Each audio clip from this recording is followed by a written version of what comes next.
India is changing, not just its politics or its economy, but even the names of its cities. Allahabad is now Prayagraj. Faizabad is now Ayodhya, and soon Aligarh could become Harigarh. Supporters call this a cultural revival, a way to restore India's pride. But critics argue it's something very different.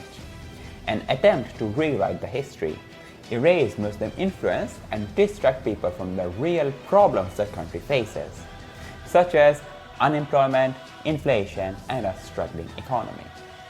But one thing is clear, renaming cities has become one of the biggest political tools in modern India. The question is, why now, and at what cost?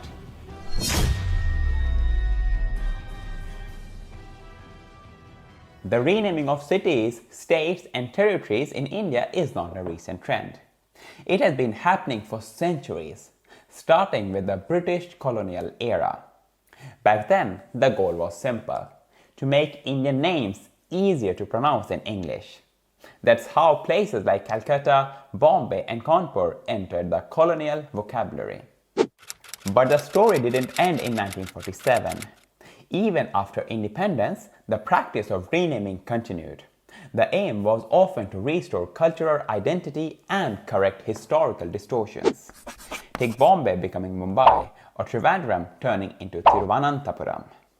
These changes were about reclaiming indigenous heritage and reversing colonial influence.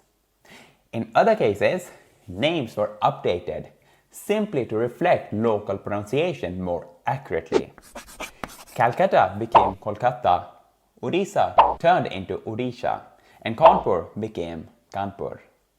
For locals, these changes were not just cosmetic.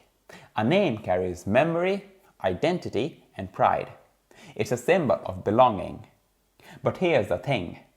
Renaming isn't always about culture or correcting colonial mistakes. Sometimes it's about power. And in modern India, that political dimension is becoming harder to ignore.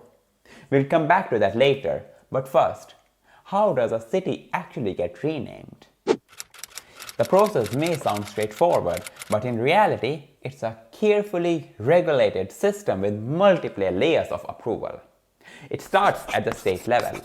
Any member of the Legislative Assembly can put forward a proposal to rename a city. Once that proposal is made, the Assembly debates it, looking at the reasons for the change and what impact it could have.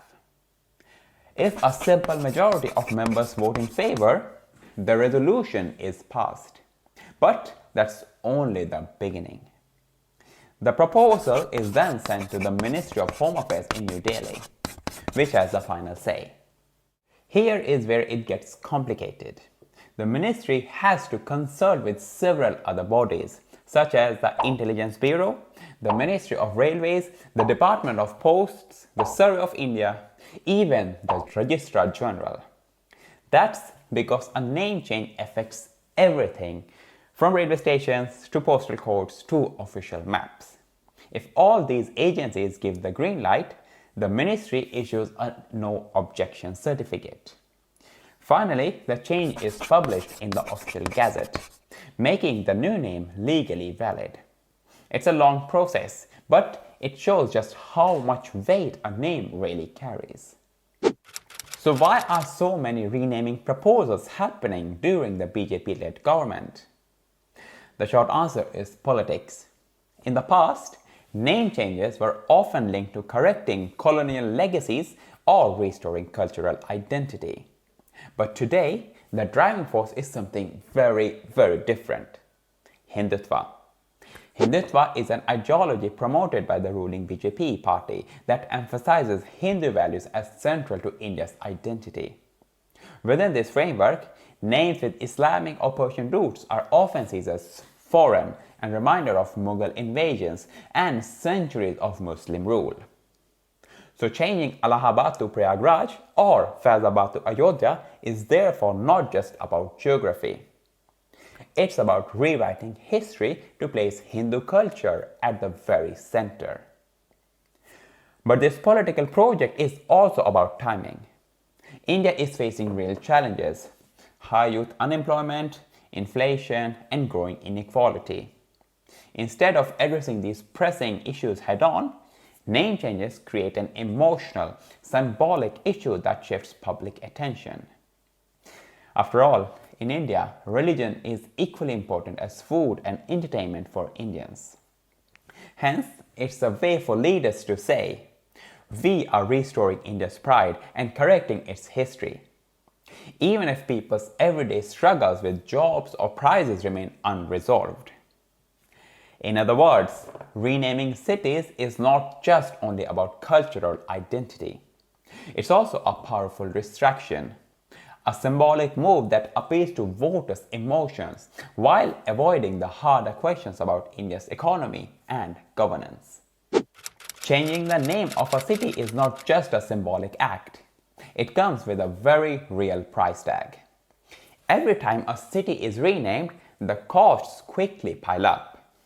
Road signs must be replaced, official documents reissued, government portals updated, maps revised, and even railway station and postal services have to make adjustment.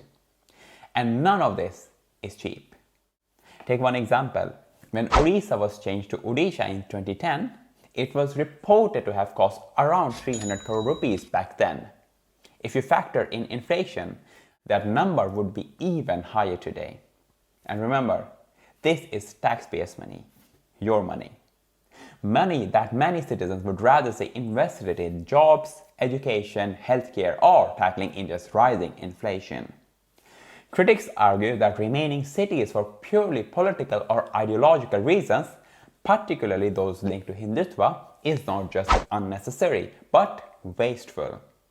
It doesn't create employment, it doesn't reduce poverty, it doesn't fix infrastructure.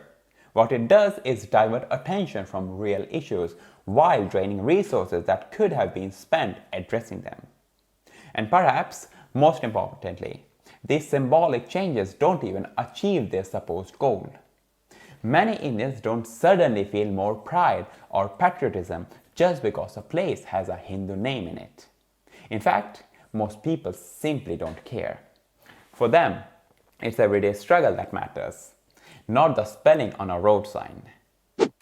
At the end of the day, I see these name changes as little more than political theatre. They are flashy announcements designed to grab headlines. But they don't solve the real issues ordinary Indians face every day.